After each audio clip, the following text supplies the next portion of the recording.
رمضان میں جماعت کے ساتھ تراویح پڑھنے کے بعد اگر ہم سحری سے پہلے 11 رکعتیں تہجد کی پڑھ لیں اور ان 11 رکعتوں کی نیت سنت کی پیروی ہو تو یہ ٹھیک ہے.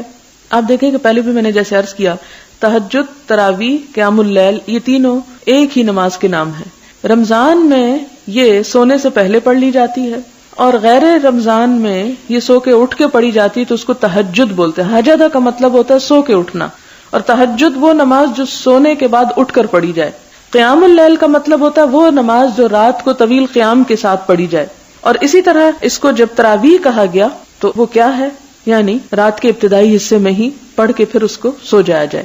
اب آپ اگر رات کے پہلے حصے میں پڑھ رہی ہیں کچھ تو آپ اس کو جس پہ سمپل نفل کی نیت سے پڑھ لیں کہ عام دنوں میں نہیں موقع ملتا تو اب، اور آپ سمجھتی ہیں کہ آپ نے صبح اٹھ کے ضرور پڑھنی ہے تو اس میں پھر آپ اس کی نیت کر لیں تو ایسا ہو سکتا ہے. لیکن اصل چیز یہ ہے کہ اللہ تعالیٰ نے ہمیں اتنی مشقتوں میں نہیں ڈالا، آپ بھی اپنے آپ کو بہت مشقت میں نہ ڈالیں.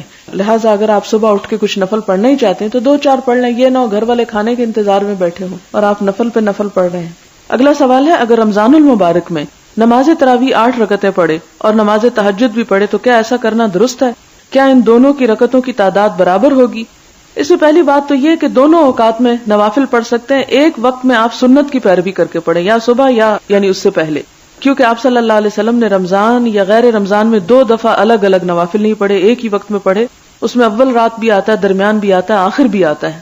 تو اگر آپ تہجد پڑھتے ہیں تو تہجد کا مطلب ہوتا ہے سو کر اٹھ کر پڑھنا، اور اس وقت اگر آپ پڑھیں تو پھر رات کی جو پہلی تراویح آپ نے پڑھی وہ جس سمپل نفل کی نیت سے آپ پڑھ لیں، اور تہجد جو ہے وہ اسی سنت کی پیروی کے مطابق پھر اتنی رکعتیں اور اتنی تعداد میں آپ پڑھ سکتے ہیں.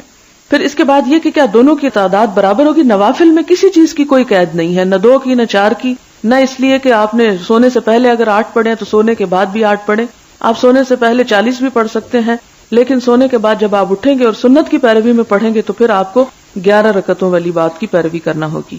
لیکن اس میں بھی اگر آپ سنت کی پیروی میں 11 پڑھ رہے ہیں اور اس کے علاوہ آپ کے پاس وقت زیادہ اور آپ کو نیند نہیں آ رہی اور آپ چاہتے ہیں کہ آپ نفل پڑھتے چلے جائیں تو اس کی کوئی آخری لمٹ ایسا سچ نہیں بتائے گی کہ نفل کتنے. نفل تو ایک دل پسند عبادت ہوتی ہے، فرض سے زائد تو اس پر کوئی لمٹ نہیں ہے، لیکن سنت کی پیروی کے لیے اتنی ہی نیت کرنا ضروری ہے. پھر اس کے بعد یہ ہے کہ اور اگر تراویح میں قیام لمبا کرے اور تہجد میں ہلکا کرے تو کیا ایسا کرنا درست ہوگا؟ آپ صلی اللہ علیہ وسلم تو تہجد ہی میں لمبا قیام کیا کرتے تھے، لہٰذا جو آپ کو سوٹ کرے. اگر آپ کی آنکھ تھوڑی دیر پہلے کھلی ہے تو آپ لمبے قیام میں زیادہ نہیں پڑھ سکیں گے. یہ کامن سینس کی باتیں ہوتی ہیں اور اس میں تھوڑی سی سمجھ سے آپ بہتر فیصلہ کر سکتے ہیں. اگر رمضان میں بھی تراویح پڑھی جاتی ہے تو تہجد کی نماز نہیں پڑھی جاتی، جبکہ سعودی عرب میں سنا تھا کہ وہاں رمضان شریف تراویح کے علاوہ تہجد کی نماز باجماعت ہوتی. آخری میرے خیال میں عشرے میں وہ صلاۃ اللیل کرتے ہیں، تو اس میں آپ دیکھیں کہ سعودی عرب میں حرم میں تقریباً ساری رات ہی لوگ عمرے کے لیے طواف کے لیے پہنچ رہے ہوتے ہیں. پھر یہ بھی ممکن نہیں ہوتا کہ سارے لوگ ایک ہی وقت میں ایک ہی جگہ پر پڑھ سکیں، لہٰذا وہ مختلف وقتوں میں نمازیں ہوتی رہتی ہیں. جیسے ایک امام 10 تراویح پڑھا کے چلا جاتا ہے، پھر دوسرا 10 پڑھتا ہے، پھر اس کے بعد صلاۃ اللیل ہوتی ہے، تو رات کے پہلے حصے میں، دوسرے میں، آخری میں یہ نوافل جاری رہ سکتے ہیں. اس لیے وہاں کی جو سچویشن ہے اسے عام جگہوں پہ نہ اپلائی کریں. لیکن میں بارہا یہ بتا چکی ہوں کہ آپ نفل جتنے چاہیں پڑھ لیں، چاہے رات کے پہلے حصے میں پڑھیں، ساری رات پڑھیں، آخری حصے میں، لیکن اصل چیز وہی ہے جو حضور صلی اللہ علیہ وسلم کی سنت ہے. آپ سے کوئی سنت ایسی ثابت نہیں کہ آپ نے ساری رات نفل پڑھے ہوں، یا پہلی میں بھی پڑھے ہوں اور پچھلی میں بھی پڑھے ہوں، چونکہ آپ تو اعتدال کے ساتھ سارا سال ایسا کرتے تھے. اگر ہم ایسا نہیں کرتے تو کم از کم ہم اتنا کر لیں کہ سنت کو تو پورا کریں، یعنی آپ کے طریقے کو تو فالو کریں، لیکن اس کے علاوہ جو جس کی وسعت ہو.